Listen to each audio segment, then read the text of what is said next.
হালকের তো 5টা মেয়ে হয়েছে, কিভাবে যে বিয়ে দেবে? দিন আনে দিন খায়। আল্লাহর রহমতে আমার 5টা মেয়ে, তাতে আমার থেকে গ্রামের লোকের চিন্তা বেশি জানে। হায় রে, কি আজব দুনিয়া। কই গো, তুমি চলে আসলে?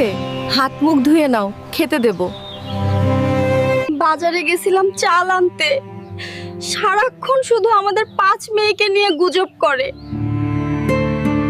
দেখো সখিনা, আমাদের ছেলে নাই তো কি হয়েছে, ইনশাআল্লাহ একদিন এই 5 মেয়ে আমাদের মুখ উজ্জ্বল করবে। গ্রামের লোক কি বলছে বলুক, তাতে তুমি টেনশন নিও না। যাও যাও মা, স্কুলের ভিতর। আমি এখন কাজে যাব। একটা কথা মাথায় রেখো, তোমাদের ভালো করে পড়তে হবে।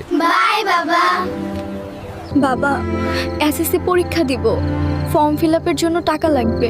আমার কলেজের 3rd ইয়ারের বই লাগবে বাবা। ঠিক আছে মা।